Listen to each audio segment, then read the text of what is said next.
Amazing view यार। यस्तो view त मैले जिन्दगीमा कहिले देखेको थिएन होला। हेर्नु त, ओहो त्यो समुद्रको पानी।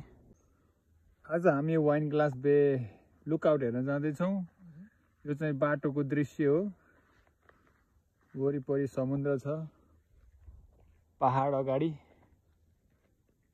चट्ट लाएर। हेलो राम सर र म यहाँ हिँड्दैछौँ भने हामीलाई बुढीले छोडिसकेको अवस्था छ। धेरै अगाडि पुगिसकेको छ बुढी। हेर्न सक्नुहुन्छ तपाईँहरूले, यो वकिङ ट्रायल्स हो। वरिपरि पुरै नाङ्गो डाँडा छ, चट्टान ठुला ठुला, हरियो वन जङ्गल। जस सुरुवातको ट्रायल्स चाहिँ निकै नै राम्रो छ।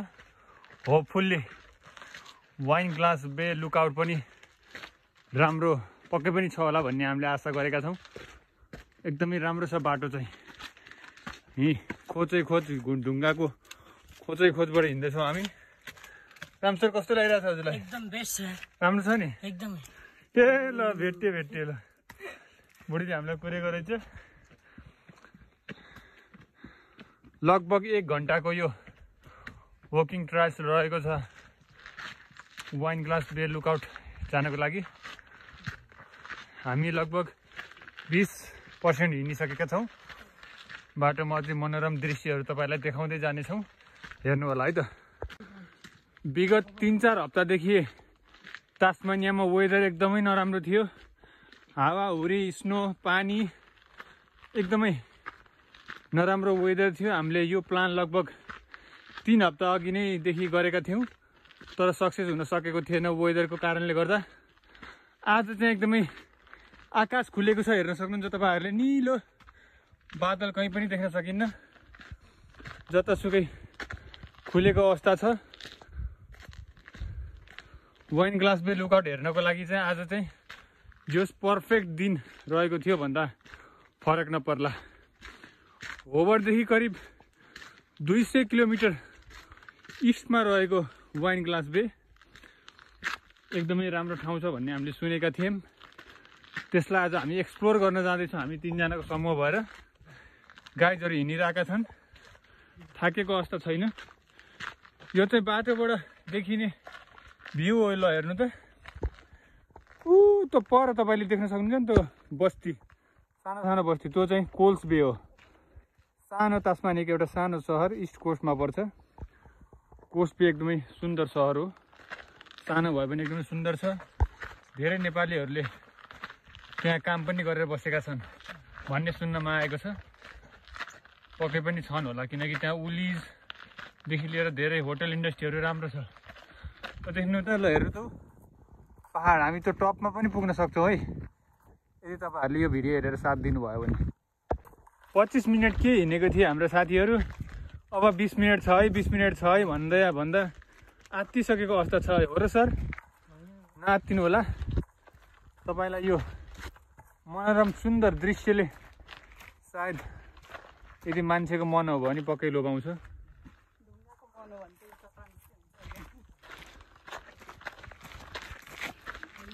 यदि तपाईँमा भित्री मनदेखि नै घुम्ने इच्छा शक्ति छ भने तपाईँले जसरी पनि म्यानेज गर्नुहुन्छ के। यो अस्ट्रेलियामा काम भन्ने कुरा त्यस्तो। हेर्नुहोस्, लगभग 10-12 वर्ष भइसक्यो अस्ट्रेलिया आएको। काम गरेर अहिलेसम्म पैसाले कहिले पुगेकै छैन। त्यही भएर घुम्ने खाने नै गर्नुपर्छ है गाइस।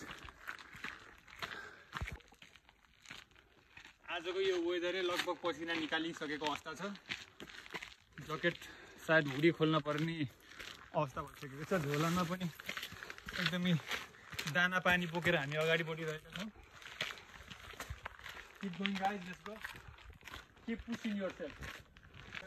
आज वेदर राम्रो भएकोले पर्यटकहरूको निकै नै बाक्लो उपस्थिति हामी देख्न पाउँछौँ। तपाईँ घुम्न आउँदा अकस्मात हावाहुरी परेको अवस्थामा, पानी परेको अवस्थामा यहाँ मान्छेहरू लुक्ने गर्दछन्। यो ओडार जस्तै हो, प्राकृतिक ओडार। तपाईँले देख्न सक्नुहुन्छ पुरै ढाक्छ यसले जतासुकै पानी हावाहुरी। म देखाउँछु तपाईँलाई। ल सर एकचोटि भित्र जान्छु। यस्तो छ हेर्नु, यो एकदमै ठुलो ठुलो चट्टान हो यो, छाता जस्तो बनाइदिएको छ। यो चाहिँ गभर्मेन्टले बनाएको होइन, यो नेचुरली नै यस्तै हो है। वाइन ग्लास बे लुकआउट हेर्न जाने ठाउँ चाहिँ यस्तै हो। अगाडि पुरै सिँढी नै सिँढी छ, स्टेपै स्टेप, ढुङ्गै ढुङ्गा, चट्टानै चट्टान। साथीहरू एकदम हिँड्न नसकेको अवस्था छ।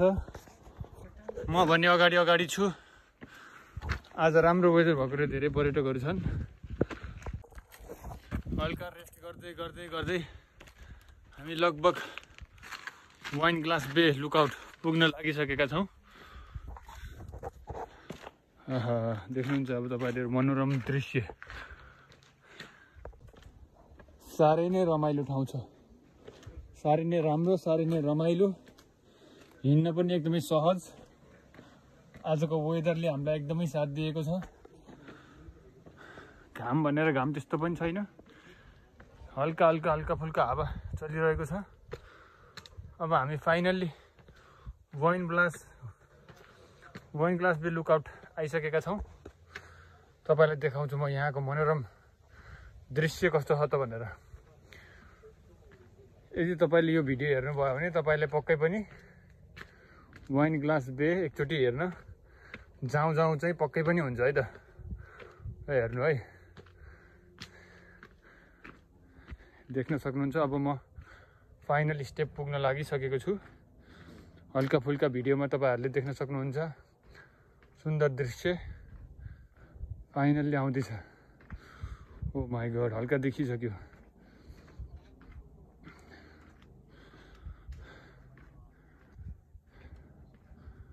ल हेर्नु त ल कस्तो छ।